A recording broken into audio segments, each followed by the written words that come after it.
You want to get hardcore?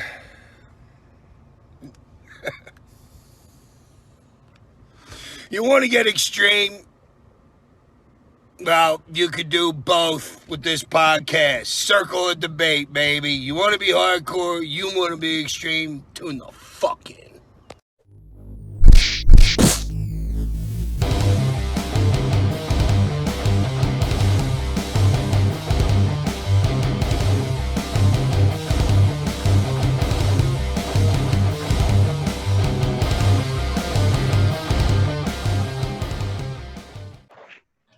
Welcome, ladies and gentlemen, to the Circle Debate Podcast, episode 10.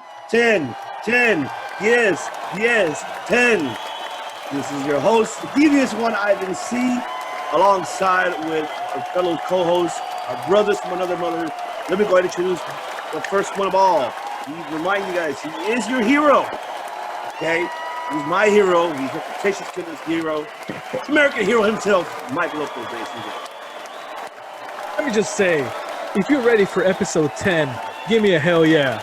Hell yeah. That's right. Let's do it.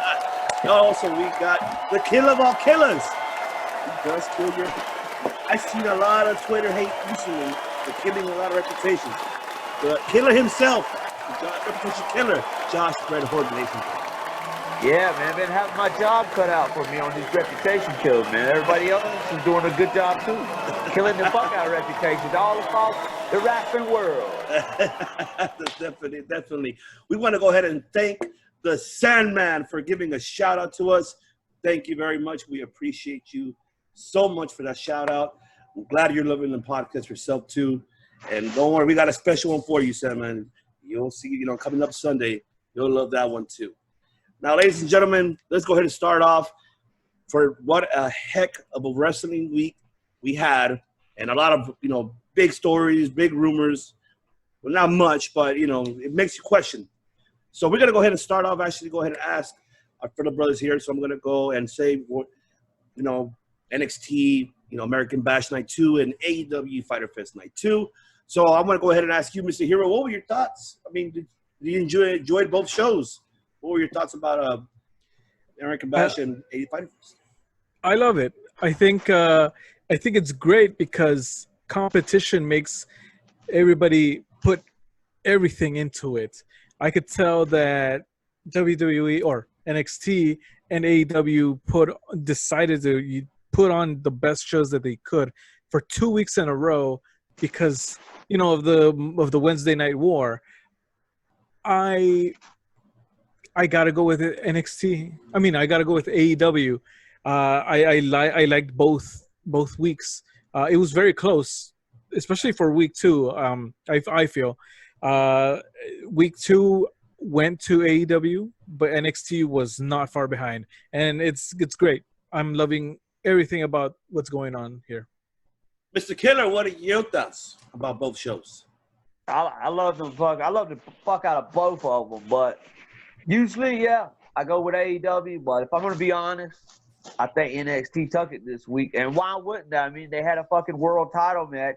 The world title changed hands after 434 days. 434 days. Adam Cole was champion, and we saw Keith Lee move up to a new level. So Keith Lee is now a fucking legit main eventer in NXT. Something I wish Matt Riddle would have got a chance to be is the NXT World Heavyweight Champion.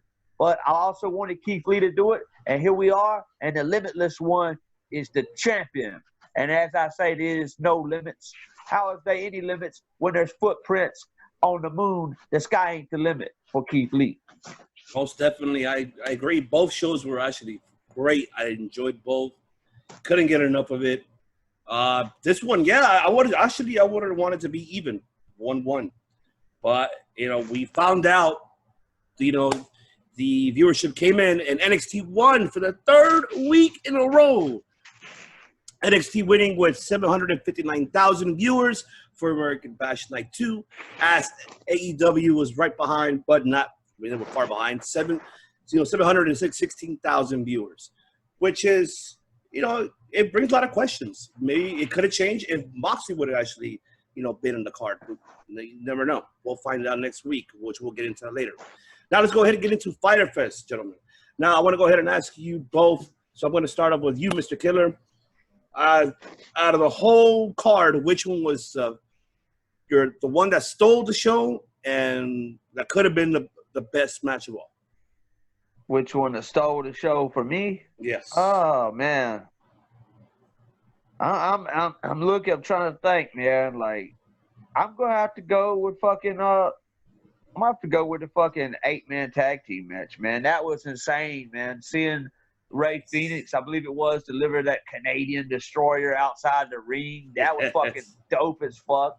And just seeing FTR and the Young Bucks in the ring together, whether it's teaming or against each other, this is their first time in actual competition in a ring together. So we get to see that. And shockingly, they lose. I wasn't expecting them to lose that match. And Butcher Blade and the Lucha Bros with the win.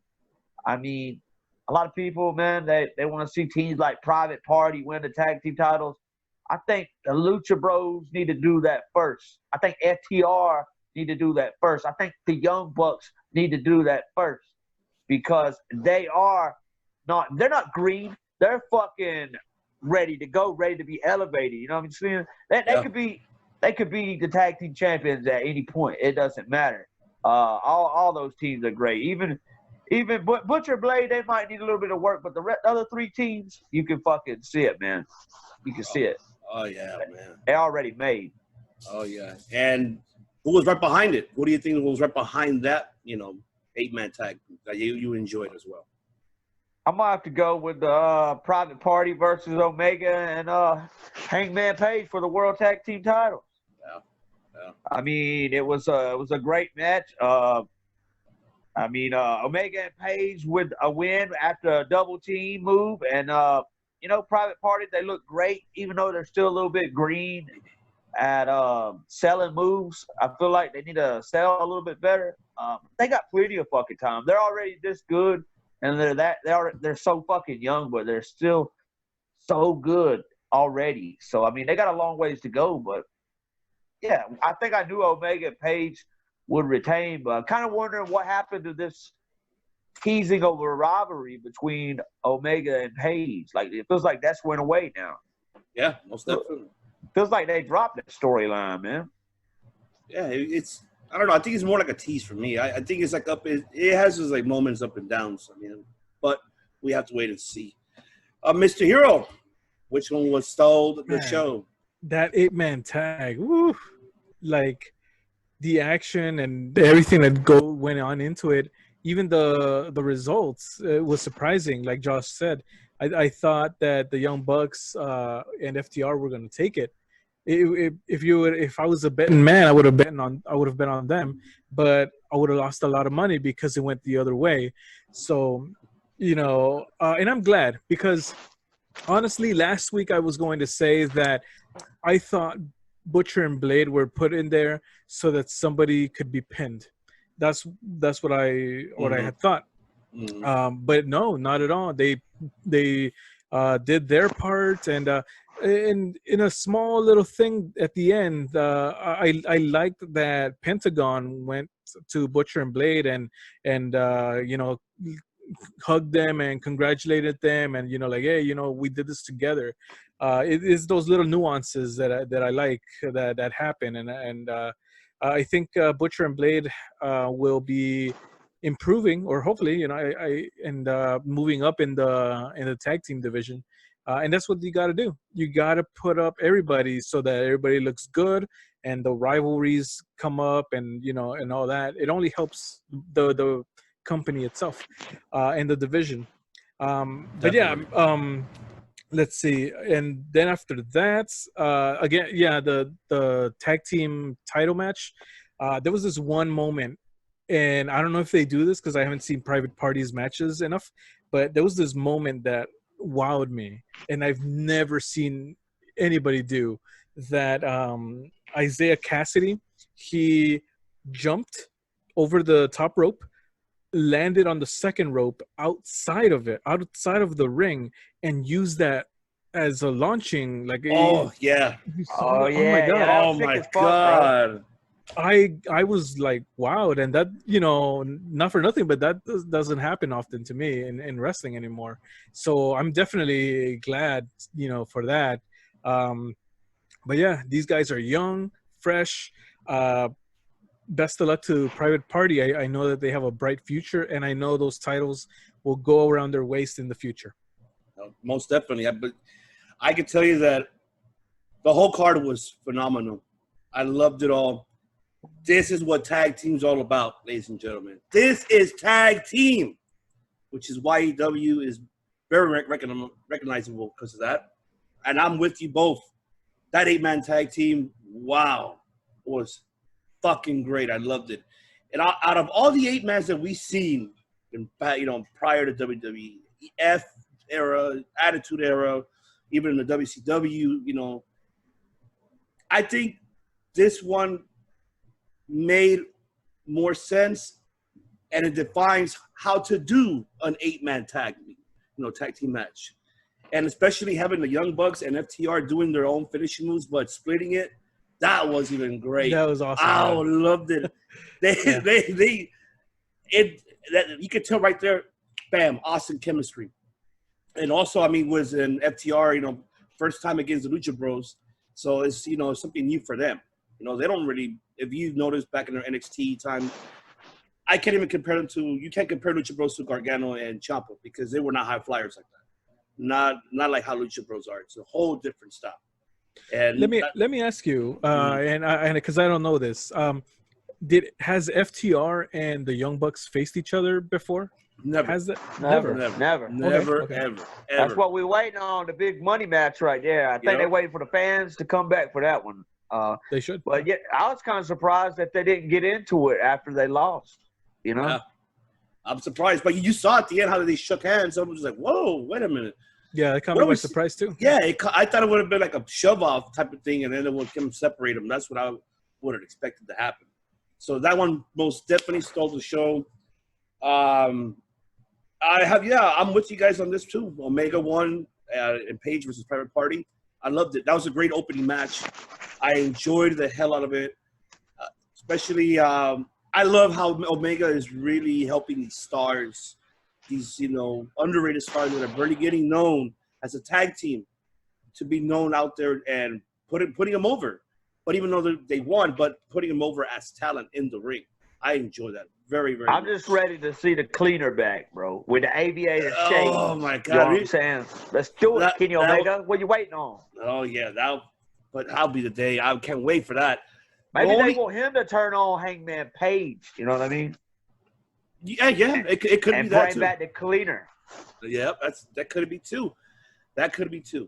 Now, obviously, the Jericho and Cassidy match, that was a great match too. Cassidy did some moves that I was okay, all right. He's being serious, but I just love how Jericho caught him with a Judas effect out of nowhere and how he fell. I enjoyed that part. So it was not a bad card. Fyter Fest, I honestly thought should have won the ratings on that one. I think Jericho was kind of like he on Twitter he said like, oh, it's one of the greatest matches or moments of his career facing Orange Cassidy in that match. Mm-hmm. But to me, it wasn't even in the top 100 Chris Jericho matches of all time. Don't have Mike come down the list of top Jericho matches because he will take it out. I ran out of ink. Man. You're lucky. He might do that next week, so you gotta be careful. That is right. I'll last all the way to episode 15. Now, one thing that got me like on that show, we saw Taz coming out with Brian Cage, doing a segment, introducing the Fuck the World Championship belt, which remind the audience that was an original belt that Taz owned at the time during the ECW era. But somebody tell me here, does it make sense? I'm like, FTW, but taking out the belt, and Mox is still the champs. What the fuck? does it make sense or not? I was lost right there. Someone explain that to me. I'm going to go ahead and say it does make sense because we remember the inception of the FTW World title was when Shane Douglas was out injured and he was the ECW World Champion. And Taz gave birth. He showed the FTW World title to the world, and he proclaimed himself as the real world champion in ECW. And then about around the time when Shane got ready to come back, Taz actually had a match with Sabu, beat the hell out of Sabu during that match. They both beat the hell out of each other, but Taz ended up, I believe, pulling Sabu over at the top of him, letting him pin him for the title. And then Sabu would have a reign with the FTW Championship because Taz knew in his heart that he was going to take that ECW World title back from Shane Douglas, and that's what he ended up doing. And after that, we didn't see the FTW World title anymore. But I don't understand how come we didn't see it when he was managing Samoa Joe in Impact. And I would have loved to see that. Of course, we know Jon Moxley is at home with Renee recovering. We don't know if he's got COVID, but we know he's quarantining with his wife. So, I mean, yeah, it makes perfect sense. Just like when Shane Douglas was out, he was the CW World Champion. Right now, the AEW World Champion's out. And here we see Brian Cage, the Machine, with the FTW World title. It was an unsanctioned title in ECW, and all these unsanctioned matches we saw in AEW, we could possibly see this FTW title defended in some unsanctioned matches. It could be like a secondary world title for them, but just an unsanctioned world title. And I had no problem with that at all. All right. What about you, Mr. Hero? How do you feel about that, Bill? No. I mean, if I were Taz and I would say, hey, Tony Khan, I want to bring in the FTW belt and, I want to give it to Brian Cage. I think Brian Cage needs to win for this FTW belt to kind of mean something. Other than, I don't know what they have planned for the FTW belt itself, but it just seems unnecessary. They could have had the match that night, and I'm sure it would have been a great match. It didn't need the FTW belt. What I would have done, I would have waited until after the match and have Brian Cage dominate Moxley, kind of similar to how Triple H dominated The Undertaker even though he lost at WrestleMania 27, I believe. And like Taz giving him the belt, like, hey, you know what, even though the result was not in your favor, but you clearly showed that you whipped his ass. Here you go, FTW belt, the real belt, the linear belt, this and that. Give it some value, right? But now it just seems kind of like an afterthought. It was kind of something. What if they're doing that? Like they're going to do that when the match happens. They're going to have Brian Cage almost actually win the AEW World title, and then something happens, but Taz say, you should have been the champion. That's why you're the real world champion. And then they go off with Brian Cage holding that FTW World title. What if they already planned ahead of time with this? I mean, I would have waited until after the match happened for him to get a solid reason why. Because Josh mentioned that the FTW belt was brought in because the real world champion was unavailable. However, the champion is available. Well, and the match is going to happen or is scheduled to happen. It's not like he's injured or off for undetermined amount of time. The match is set, to happen. But yeah, I don't know. I would have waited until after to it just seems like they needed something to do this week other than just have Taz talk and, hey, why don't you give him this belt, have something to happen this week. Yeah, I mean that could be it too. I mean, because they ran out of options. They had nothing else. They could have added another match, maybe, but I don't feel like Jon Moxley's going to lose that AEW World title, and to keep Ryan Cage looking strong, I think this is what they're going to do. Have him keep retaining the FTW title against other people. You know? Yeah. That could be. Like, kind of like, for example, how Impact, how Moose has the TNA World Heavyweight Champion. Right. And he's defending it on, I guess, unsanctioned matches. What's up with these fucking companies taking the other company's idea? Eye for an eye. We saw AEW doing that before, and now WWE's doing it with Mysterio and Rollins. Mysterio, by the way, working without a contract. But yeah, and now we see this. We've already saw this with Impact. Here we go again. Yeah. But Triple H said it right at one thing though in this conference, post conference. He said it basically. I mean, it's competition. And obviously, you have to counter. You're going to have to counter with, obviously, against competition. And, they did it with against WCW. They had to counter with that. And so it makes perfect sense why to do it. But, make it similar. Like, you see how when AEW was the first one, they were going to do Fyter for 2 nights. Next thing you know, they came in and announced to the American Bash, 2 nights as well. So, I mean, it makes sense it's competition. And this is what we kind of wanted in reality. We want competition because it makes everything more interesting and it excels, the pro wrestling world and, the companies itself, the industries, gives it more intriguing to see who did it better and who did it worse. So that's the beauty of competition. And that's right. And people get mad because the companies take shot at each other. When AEW takes shot at WWE or saying WWE or NXT or whatever, they take a shot at AEW, but I like that, man. It's fucking competition. This is a fucking war. Why not? Why not take the fucking shots? I love it. Fuck it. And this is not like Raw versus SmackDown where they're both brands and in the same company. This is a real, like he says, it's a war. It's a real war. Yep. Jobs are on the line and money's on the line and so all that stuff. So they're gonna put in as much effort as necessary to win. Yeah. Most definitely. And I'm looking forward to see next week a Fight for the Fallen. We'll get into that later on with the card. Now, let's go ahead and move forward, gentlemen, now with the NXT American Bash, Great American Bash, night 2. So I'm going to go with you, Mr. Hero. Which one stole the show and which one what was number 2? Which one was your number 1 and which one was your number 2? I'll start with 2. I really enjoyed the women's match. Just to start off the show, I don't know. I don't see a lot of that going on in the women's division in the main roster. Steel chairs, tables, brass knuckles, all that sort of thing. And it was a great match. It was an entertaining match for me. I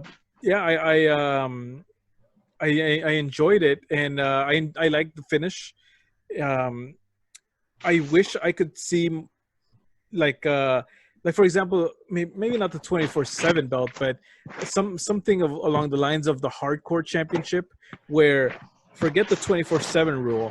Let's get like Extreme Rules in there. I think it's worth a shot, and have it be intergender. Both women and men could get this belt. But yeah, no, I enjoyed the first match, and obviously the main event. I liked that Keith Lee, he went over.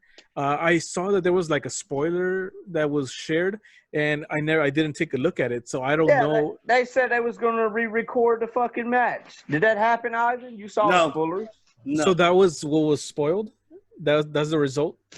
That was what happened, but here on this show, we don't do spoilers, ladies and gentlemen. We're not here to spoil nobody's shit. We're here to give you our opinions and what we know, and that's all. We'll give you the rumor in your window. We'll give you, what's going around the world, but we'll give you our opinions and our thoughts, because that's what it's all about. Not spoiling shit. We want to see it. For what? We don't want no fucking Dave Meltzer or Brian Alvarez bullshit spoiling everything. Fuck off of it. At the end of the day, we're fans too. I wouldn't want it to get spoiled. And even if I could have looked it up myself to see, who won. I didn't do that. I resisted because I wanted to see it for myself. Exactly. That's why you stay off fucking Twitter until you watch the fucking show, man, because Yeah. I was getting ready to watch NXT, and after I got done watching AEW, I got on Twitter, and then I see a fucking picture of fucking Keith Lee like this. I'm like, God damn it, Twitter. Fuck it. Why y'all gotta post shit right after the fucking match? Yeah. Fuck. So That's basically, for it for me. so Keith Lee stole the show. Adam Cole. Was it a great match for you? Yes, absolutely. Both these guys are on top of their game right now. They're leading NXT, and who knows? I don't know what's going to happen with Adam Cole next, but he's been the longest reigning champion. I think a call up is granted at this point. But as far as Lee, I think a gentleman by the name of Karrion Kross has his eye on him. So I think that's what's next in line for him. Yeah, Mr. Killer. What are your thoughts about American Bash? Which one was stole the show? You're number one, and you're number two. I gotta agree with Mike on this, man. Just like these two matches, just stand the fuck out. The one that stole the show was definitely the world title and the North American title versus title winner take all match. And when you fucking see that match, you see Keith Lee going head first through that plexiglass as Adam Cole moved. That was badass. And then we saw all kind of crazy shit during that match. And then I believe it's like, what is the name? The Big Bang or something that Keith Lee hits. Mm-hmm. That fucking finisher. And then I knew it was over. Like, even though I already knew the spoiler, I knew that was the part of the match that he must have won it, because he hit that thing right after Adam Cole was going for the Panama Sunrise, and he missed it. But yeah, it was a good fucking match. And then to see a WrestleMania type celebration with pyro going off and confetti. I don't even think Drew McIntyre and Braun Strowman got a celebration like that, bro. I mean, it was a hell of a, it was like a WrestleMania celebration. So yeah, I knew when I saw that world title match and that North American title match, a title versus title winner take all match, I knew that NXT had won the ratings. I mean, it was obvious right then. But the other match was obviously, the women's match. Kicking off the show with Mia Yim and Candice LeRae in a fucking street fight like that. I mean, I haven't seen a hardcore women's matchup like that in a long, long time. Oh. And these ladies went out there and stole the fucking show, man. I mean, that was a good fucking match. Oh, yeah. Also, I'd like to say, like, I love how they're using these two women, but then you see later on in the night how they use Santana Garrett, and I don't like that at all, man. I don't like her to be used as a jobber, because I see that she's got all this potential, and then she's losing a job to Mercedes Martinez, man. Fuck. Yeah, which, speaking of that, before I get into the Mercedes, I just wanted to say congratulations to Keith Lee. Well-deserved. Finally, you finally got a prestige world champion and being the first ever North American double world champion, North American and an NXT champion. Congratulations. I'm happy and proud of you, and I hope the future comes for you great. Holding that belt for a while. I enjoyed the match with Adam Cole. They go way back since the PWG era here in Reseda. And, Keith Lee, he's known for, for his physique, for his Bam Bam Bigelow, Stan Hansen type of, persona, like his athleticism for a heavyweight, which I enjoyed. And I love how Adam Cole sold it. And also Keith Lee, they did a great job. Everything was on point. They told the story right there.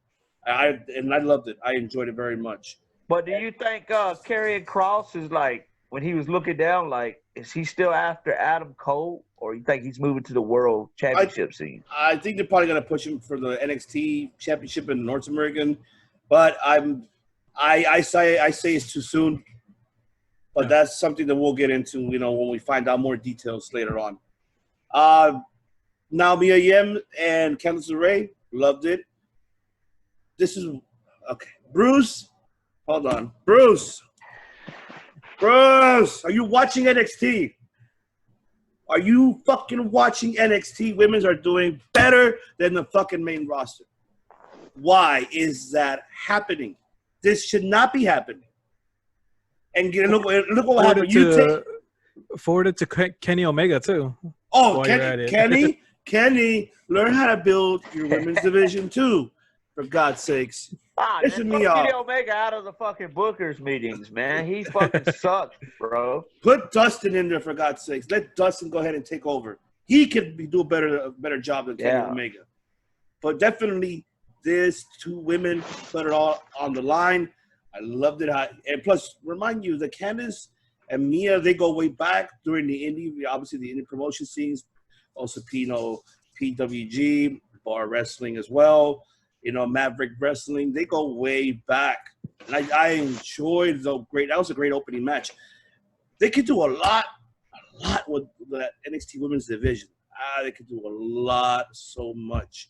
And now that they repackaged and debuted Mercedes Martinez, we saw a little stint in AEW. Like she had one match, and then she decided to sign with NXT. Yep. I just don't see her I see Santana Garrett with more potential than her, man. Just I feel like they're doing the same way they done to Deonna Purrazzo, man. Yeah. I mean, I feel that she needs to find a character for herself. But I mean, her character's fine.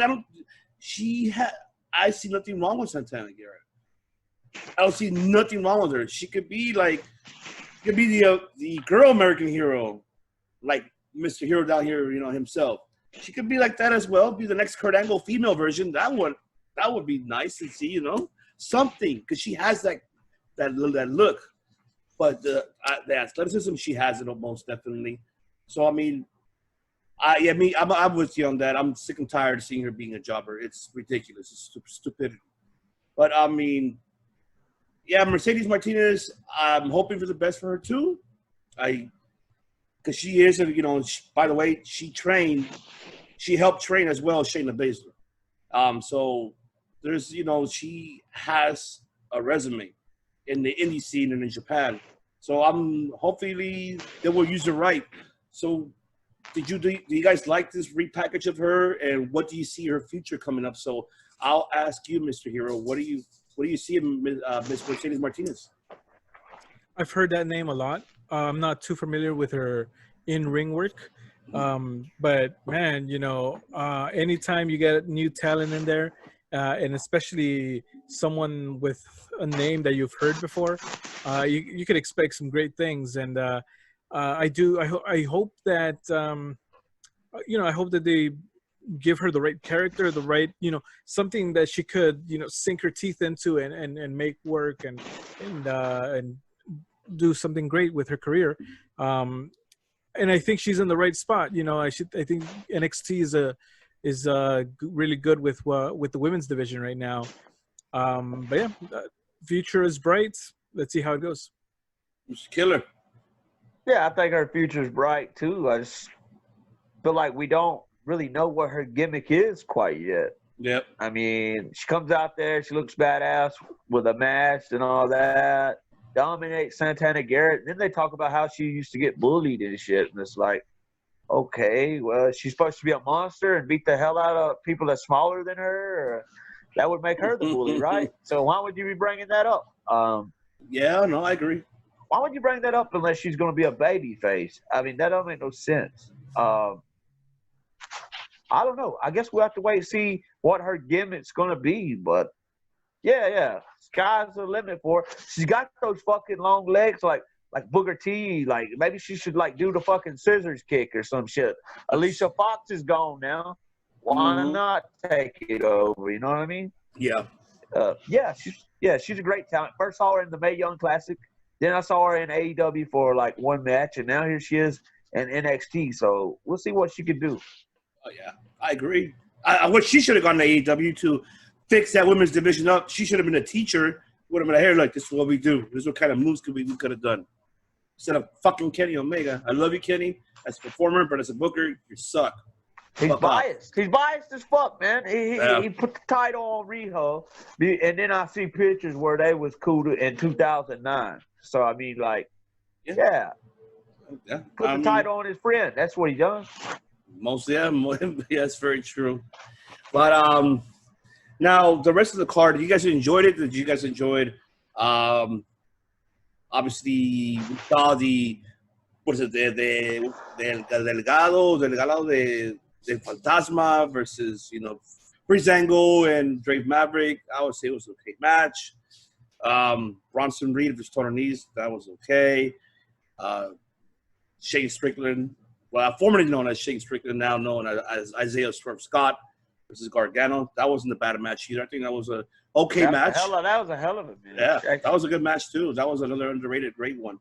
But I enjoyed. I mean, I enjoyed everything that for NXT as well, and I love it. I love the fact that they're putting out different styles. And I guess this is why the NXT won, obviously, for the third week in a row. Even with obviously spoilers like Mr. Alvarez and fucking Dave Meltzer, like want to spoil shit around.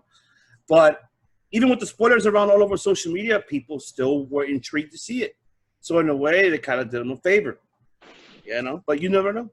But are they doing all their big matches too soon? That's the biggest question that we will find out. We will find that out, ladies and gentlemen. So, ladies and gentlemen, let's go ahead. We're going to go and take a quick break. As now we're going to have the captain of all captains. He's somewhere around. I don't know where the hell is he at, but he wants to speak to you and give you a special message. So we'll be right back. Hey, why don't you shut the fuck up and teach me how to count? Circle of debate.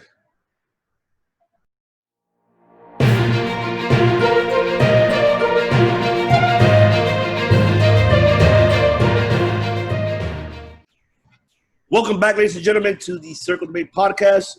The captain, wherever you are, we salute you, sir. Jesus. Stop giving him cigarettes, people. Stop giving him beer. Man. And, he could pop up anywhere. Yeah, Captain, those cigarettes and those beers bad for you, bro. Especially you, Captain. You've been to sea too much, man. I know you're looking for your boat, man. All right, so let's go ahead and move on, gentlemen. We're going to go ahead and move on to with New Japan. Shocking, shocking events that happened that nobody expected in the semifinals, which was between Okada and Hiromu Takahashi, and then Evo versus Sonata in the semifinals of the New Japan Cup. Obviously, we saw Okada beating Hiromu Takahashi, which we all thought he was going to actually go all the way and take the tournament. But now it looks like we got Okada to the finals. And that match was you gentlemen, ladies and gentlemen, you got to see it. It was a great match, a great junior heavyweight versus a heavyweight. It was a phenomenal match. And obviously the way how Okada won, they stopped the match. They stopped the match through no tap out. Takahashi didn't tap out of the Anaconda Vice. He never tapped out. He just passed out, and that was it. Okada won it. And then obviously we had Evo versus Sonata, another Ingobernables, partners going at it with each other. And we all thought Sonata was going to win. But upset, Evo made it to the finals. Obviously, he cheated. Obviously, we know he lied, cheats, he steals. Throwing the referee through, Sonata, giving him a low blow, hitting him with a chair shot, and, ending him with his finishing move. And then Evo is not going to face Okada in the Cup Finals, July 11th. So I say, I'm just hoping that we don't see Okada again, man. I mean, we know he's the John Cena of New Japan. I don't want to see him and Naito again. I'm tired of that. But I wouldn't mind Evo. This is the first time we see Evo actually main eventing for the first time. I haven't seen Evo be a part of the, championship storyline. I mean, do you agree on that, Mr. Killer? When was the last time you ever seen Evo, go for a major belt? I haven't. Something tells me that they're gonna fucking go with Okada again, the Rainmaker, the John Cena of New Japan. But then again, there's something else that tells me that New Japan, like they kind of shocked us with Evil winning that matchup. So they can shock us and have him win the whole fucking tournament. Who the fuck knows? Definitely. Who the fuck knows? I'm looking forward to see that. So don't forget, July 11th, the finals of the Cup finals for New Japan, Evil versus Okada. So stay tuned to watch that. And then after that, the winner of that will face Naito at Dominion. So keep an eye on that, and we'll provide more news in regards to that. Now moving on with the wrestling news going around. Obviously, there was speculation that Kairi Singh was going to leave. Rumors, Pro Wrestling Insider and obviously WrestleZone.com reported that she was waiting for her contract to finish up, which will be around August of next month or September. But it looks like that she might stay. The reason why she wanted to leave because her last concussion she had, thanks Naya, she was scared because she has a history of concussions, and so she wanted to go ahead and actually retire and move back to Japan with her husband and just call it quits. But WWE obviously wanted to go ahead and stick with her and give her the best support she can. So they're trying to convince her to stay. They're actually getting ready to offer her an extended contract, but a lot more money on the table. I guess the fear is they don't want to lose her. So, gentlemen, Mr. Hero, do you see Kairi Singh leaving or staying? That's a tough one. I mean, it's a tough choice for Kairi. You have in one hand your home country, your partners over there, and on the other side, you have you're being put in positions where you're ending up getting hurt and putting in matches with people that are not trained well. But then again, there's the right. WWE has plenty of it, and I don't know. If it was me, I probably would go back to Japan and go and go back home. But I think if in my opinion, I think she re-signed and I think she's going to stick around in WWE. All right, Mr. Killer, what are your thoughts? Staying or leaving? I heard that she it had nothing to do with the injuries, that she gave WWE a notice ahead of time that she was wanting to go back to New Japan to be with her husband for a while. So I mean, if that's true, then she's leaving. I mean, but then maybe she did sign a new contract because everybody knows you go in there and you talk to Vince McMahon and he'll change your mind real quick. So I mean, it depends. It depends on what she wants most, to put her career first or to put her relationship first. And I guess we'll see what happens with that. Only she knows what she's going to do, if she wants to put her relationship first or does she want to put her career first. But I still feel like she's got a lot to offer in WWE. Yep, I definitely agree with that because I wouldn't mind seeing a feud with her and Asuka. Her Asuka at SummerSlam. Two, best friends going at it with each other. That'd be a great, match. I would love to see that. I think they will put a great show. Kairi does have a lot of offers to the table. She's still young. She's, I believe, I don't think she's in 30 yet, if I'm not correct. But she still has a lot of potential to, show in WWE. It's just that booking, Bruce, and especially Papa Vinny, which I'm going to get into you piece of shit. But, they could do a lot with Kairi Singh. They should have just put her on SmackDown. Let Bayley beat it. Let her beat Bayley for the fucking SmackDown Championship. I'm sick. I'm not saying that I'm sick and tired of seeing Bayley and Sasha. I love them both. But it's just like, come on. You have so much women there in a roster that you're able to use to make better fucking storylines. Make better intriguing matches. That's the problem, and they don't know how to do that, which I'm going to jump into to Papa Vinny. Why the fuck is Shayna Baszler on main event? Why? Why do you have her there, you fucking moron? Why do you have her there? Obviously, because reports came in, obviously, that Vince does not like her. So he cut her off ever since, the whole feud, after the Becky feud was going to happen. And then the Natalya one, that one just went obsolete. And now she's a main event? What the fuck? Like, what are you doing? What are you doing having this individual, this great talent? Yes, I know her age. She's about 40, I believe so, but she's still got a lot to deliver for a 40-year-old woman. To remind you that Mercedes Martinez is up there too. She's a little older, but they got a lot to deliver. It ain't about the age, Vinnie Mac. It's about how they could do it in the ring and the outside of the ring. So, gentlemen, what the fuck is going on? What are your thoughts? So I'm going to go with you, Mr. Killer. What the fuck is going on here? Tell me. For one, I had no idea Shayna Baszler was that old. I mean, like, till this week. But, yeah, I mean, Vince McMahon, with some people, he loses hope in them when they start getting in their 40s and shit. But, I mean, some people have talked about her looks. They don't like her because of her looks or other things. But, I mean, she don't have to be champion. I feel like she could still have a place on this show.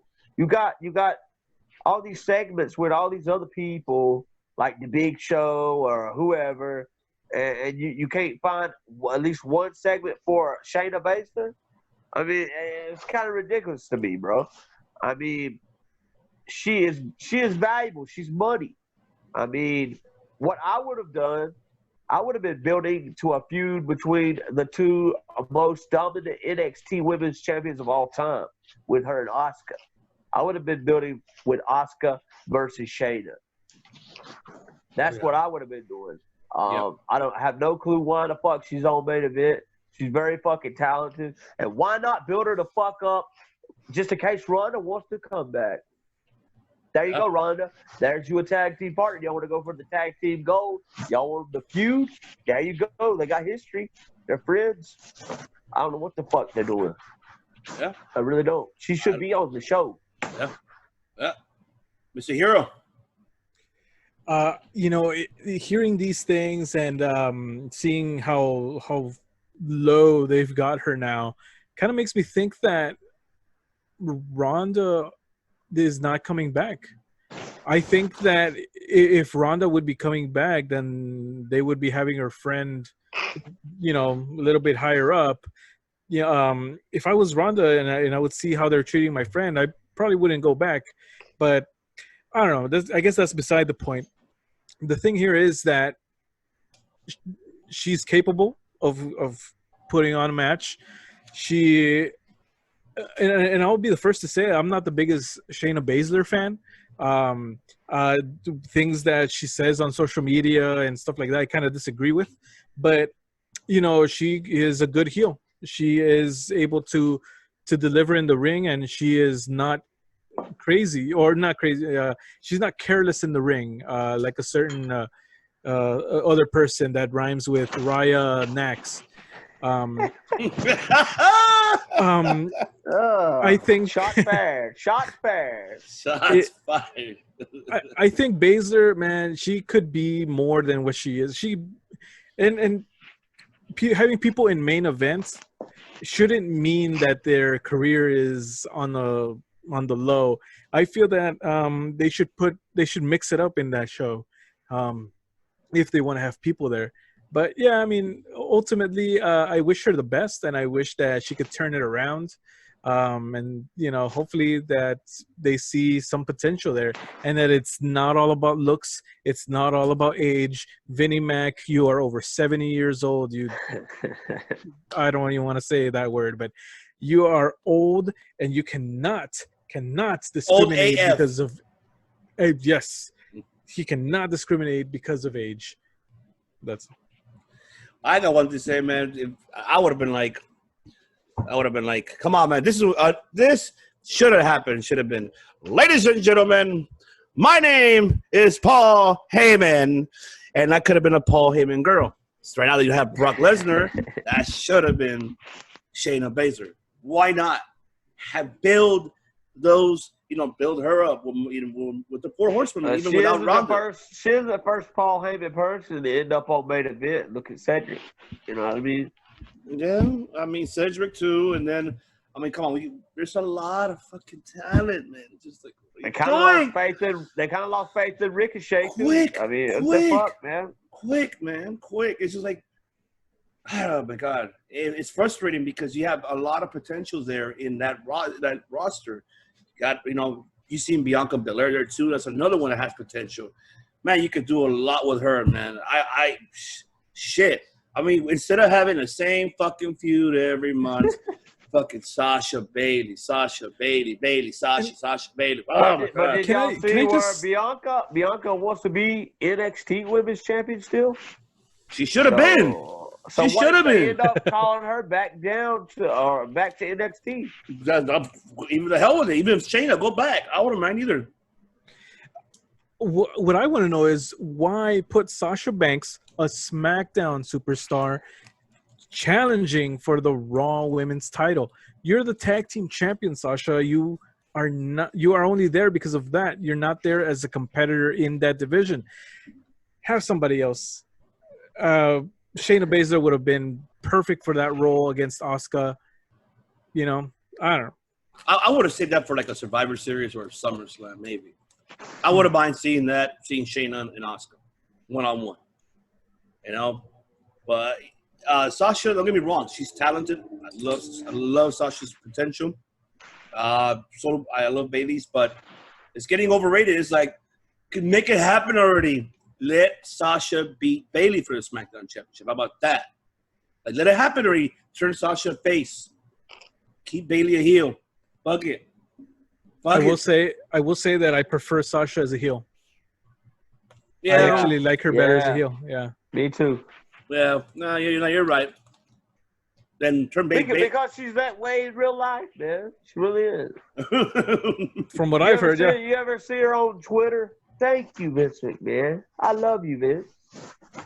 Kayfabe. Hey, did you see that kayfabe shit she done? Where she was like, told Vince McMahon that Asuka was late, and Asuka got fined. Was late to work? Yeah, Asuka was late to work and got fined because Sasha went and told on her. But it was all kayfabe, bro. But still.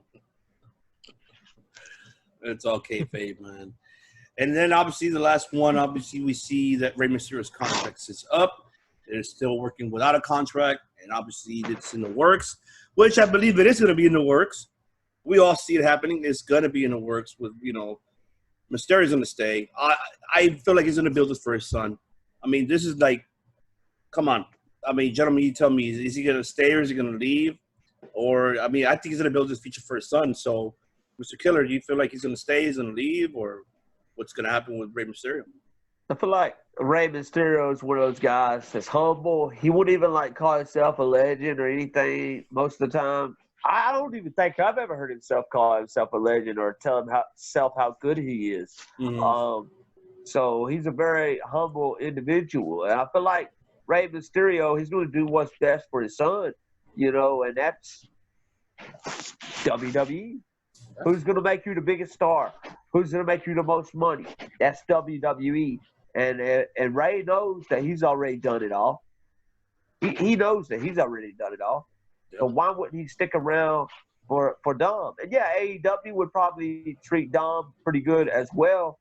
But we got to remember, who gave Dom the first shot, man? We see Dom all the way back to the Eddie Guerrero storyline with the feud with Rey Mysterio in the custody of Dominic match. So I mean, WWE is Dominic's home, bro, man. That's where he first got his taste of the wrestling business when he was a boy. So I mean, and now he's grown into a man, and I'm sure his father wants to see him do the best. And how you do the best unless you're in the major leagues. And the major leagues, whether you like it or not, it's the WWE. And Ray, I think he's going to end up re-signing. I mean, if he doesn't re-sign, I have no fucking clue what's going to happen because has not his son already under contract with WWE still? That's a question that I don't even know myself if he is or not. That's a good question. I believe he did sign. I believe he did. Possibly, Mr. Hero. But either way, Ray's going to do what's right. You know, he's going to do what's right for his kid. Yeah, definitely. You agree or disagree, Mr. Hero? Yeah, Ray's going to do what's best for business, and he's going to stay in WWE. My question actually would be that, is Dominic under contract to WWE? Yep. Because I heard he was. You know, especially, you know, Ray, like doing this, I feel if, for example, if Ray stays out of contract, if he just does it, you know, by, you know, shaking hands, like, yes, I'll be there, it's because his son is in contract. So, you know, he doesn't want to, he wants to be there for him and do what's best for him, which kind of backs up, I think, the idea we had of Dominic joining Seth Rollins down the line. You know, maybe Ray is going to go off on his own, you know, not signing that contract. Maybe he's going to leave WWE and leave Dominic with Seth Rollins. So, I mean, there's that possibility too. But no, what I'm waiting for, and what I'm sure the entire world is waiting on, is the special tag team of Nicholas and Dominic winning the tag team titles at WrestleMania in a few years. You know, so we'll see if that can happen. WrestleMania 41, right? Man, what I want, I mean, of course, Ray should actually end his career in WWE. What I want to see, what the world want to see, of course, I want to see Ray turns heel and create the faction like LWO style with Selena Vega, with Andrade, with Angel Garza, with the Lucha House Party. Create a fucking stable, like a heel stable, and Mysterio being the godfather of all of them. I think they have that for Randy Orton, don't they? Nah, but see, this is more Latino World Order, man. This is no offense, and I'm not trying to sound racial here, but I'm just saying this should be the LWO version 2, though. But it should be Mysterio's the one leading that one. That should be the stable, and then have Dom obviously be the babyface, and let Mysterio end his career, like to end his career against his son. If his son wins, he retires. The whole stable, is broken up, or he takes over the stable. That would be great to see. Mysterio's last match against his son. But what better way to end your career than your own son retiring you? That would be beautiful. Exactly, bro. That needs to happen. That needs to happen. That would be beautiful to see. Passing of the torch. Yep, passing the torch to his son, and now his son can finally take off his mask, and then there Give you go. It to Dom if you Give want. it to Dom. Yeah. And then there you go. Yeah, that would be a hell of a dream. I got goosebumps just thinking about that right? moment, you know? Man. Why are we not Vince? Hello? Vinny, call us. Call us. We could be right. My writing number, Vince. You got my number. You know where to reach me. Oh, yeah. Or Tony Khan, call us 3. Tony, come on. We can fix your women's division better than your fucking Kenny Omega. For cheap, too. Yeah, right. For a cheap price. But not really cheap. It gotta be, better be good. Better be good digits, at least, At least 6 or 7. Yeah, at least 6, 7 digits. At It least. would cost you some money there, Tony Khan. It would cost some money because we do have creative minds, man. We can help you out. But all right, moving on now with that, ladies and gentlemen, I want to go ahead and move on since we have upcoming next Wednesday. We have Fyter. Excuse me, my apologies. We have Fight for the Fallen coming up, which we finally see Moxley, which we hope. I hope there's no change. It could be subject to change, but we have to wait and see if that happens. We have obviously the Lucha Bros versus FTR, the Elite, which is the Young Bucks and Kenny Omega versus Jurassic Express, which. It's not a bad match either. Obviously, Cody Rhodes defending the TNT Championship against Sonny Kiss. And obviously, the main event, Jon Moxley versus Brian Cage. Gentlemen, What do you guys think about this card, and which one you think will be the best one? So I'll go ahead and start off with you, Mr. Hero. Which one you think will be the best one? It's a toss-up. I honestly haven't seen Sonny Kiss do much other than those vignettes. I would like to see him in action against Cody, and I like that Cody's using these younger guys in his title defenses. It gives them a chance to show off what they can do. So I'm actually looking forward to that one. And obviously, the main event, Moxley versus Cage, it's going to be interesting to see, because if Moxley just shows up and says, hey, you know what? I got all this stuff going on. I'm just going to leave the belt with Cage, and then Cage wins and stuff. So I'm kind of curious to see if that could happen, But, yeah, so that's what I'm looking forward to. Mr. Killer. I'm gonna tell you, man. I'm looking forward for that. I'm looking forward to that puppy bowl, man. I just can't. Oh my God! Wait a minute, wasn't that supposed to happen? Yeah, it was supposed to happen. I thought so too, man. But they said not. Waiting. Yeah, I was waiting, but I guess it didn't happen, or it's supposed to come. Did out they on make YouTube. any announcement? I think they did somewhere on YouTube. Hopefully, it does not happen at all. No, pray. No, because I will not see it. I will not see it. I don't want to watch it neither. Hey. Now I'm curious. I want to see it now. Put it on dark. They probably have put it on dark. They probably have put it on dark. You never know. Oh my God! But go on, Mr. Killer. Well, you know what I'm saying? Again, I gotta agree with Mike, man. I'm excited every week when Cody Rhodes goes out there and defends the TNT Championship. It should be interesting to see the matchup with Sonny Kiss. I see what Sonny can do, but I don't feel like he's going to win. I know for a fact that he ain't going to win a match.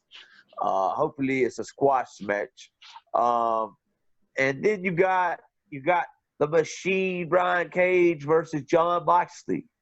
I mean, I wish they would have bring the FTW World title in and put it on the line too, Brian Cage. You know what I mean? If you so If you so much know that you're going to win the AEW World title, then why not? And that would make sense. But like I said, what I see happening is Brian Cage coming close to winning the AEW World title, and then something happens. Maybe whoever's supposed to feud with Moxley next comes out and fucks it up, or something like that, or Cage just comes so close and still doesn't win. And then Cage goes off and defends the FTW World title, and Moxley goes and feuds with somebody else. Which can we do any of us know whose contracts?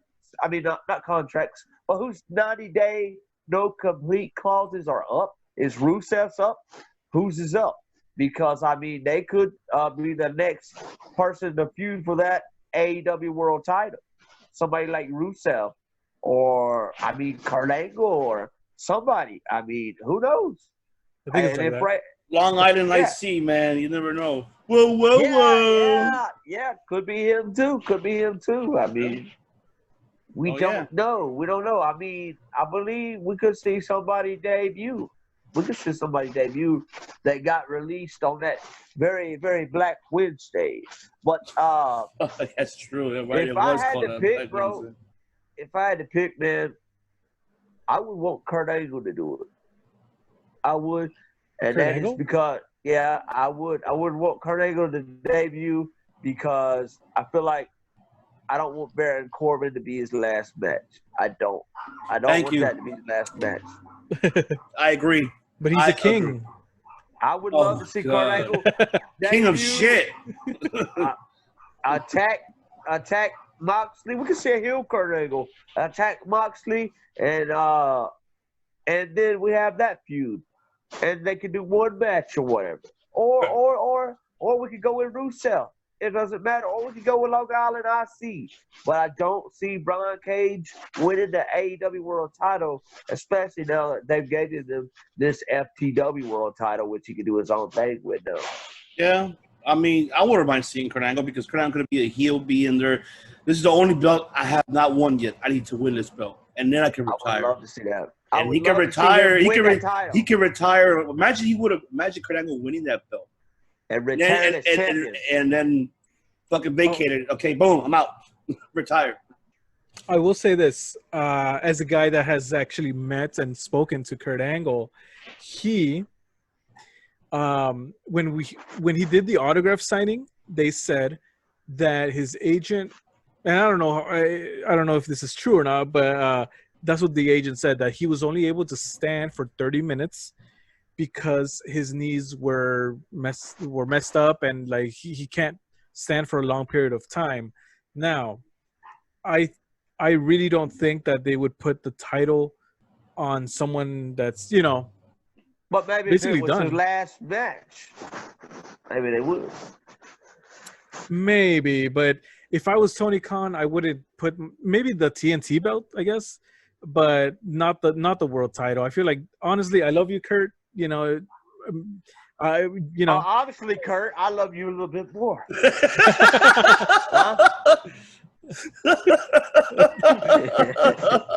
I did bring up the world's greatest tag team last week too, did I not? Oh my goodness. We're getting the fight for the Kurt Angle love continues.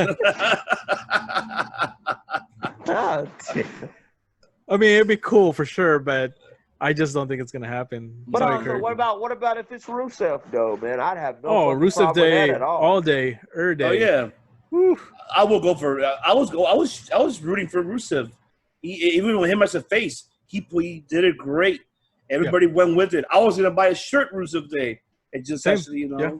And English is free too, so I mean they could have Rusev Day over there at AEW just under a different name. Yeah. So actually, why not? When I went to somewhere, they got to go somewhere. Yeah. When I went to Staples Center to see SmackDown the last time, I was looking for the Rusev Day shirts because they have different like locations where they sell the merch. Yeah. I literally made the way around the entire arena. It stopped by. None of them had the Rusev Day, and this is when it was at its peak. None of them had the Rusev Day shirt. So, I hope AEW does more with him and gives him a bigger push than WWE did. Oh yeah, I'm with you on that. I think they could definitely pull it off, and I hope they do. And I hope which is known as Miro, however his name is pronounced. I mean, there's a lot of good talent. He'll be one of them that I wouldn't mind seeing in AEW.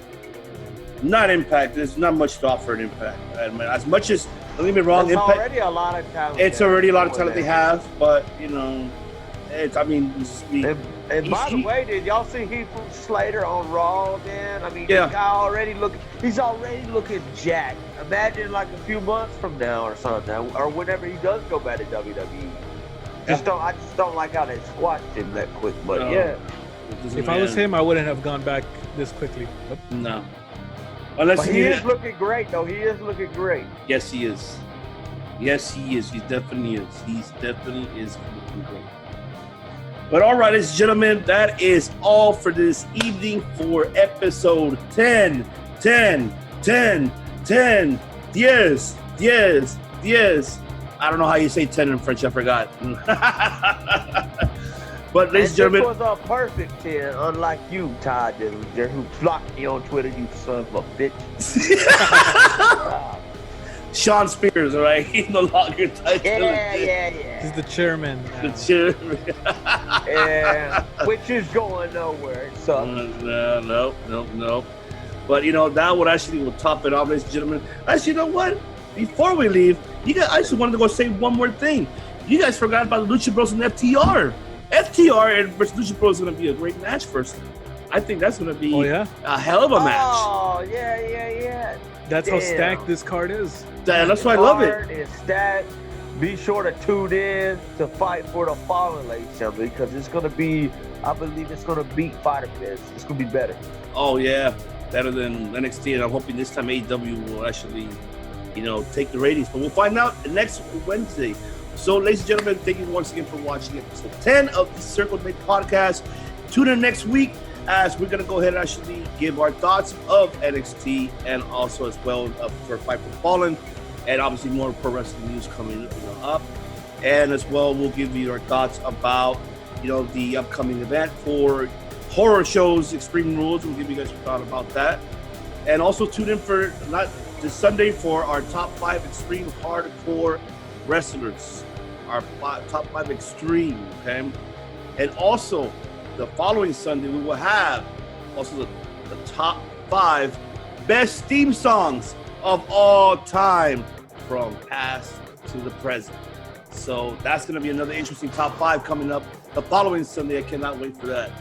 So, ladies and gentlemen, once again, this is your host, the Devious One Ivan C, alongside with the hero of all heroes, Mike Lopez, and obviously the killer of all killers, Killer Josh Bret Horton, saying to you guys, good night, and see you guys on Sunday. Salud. And stay extreme.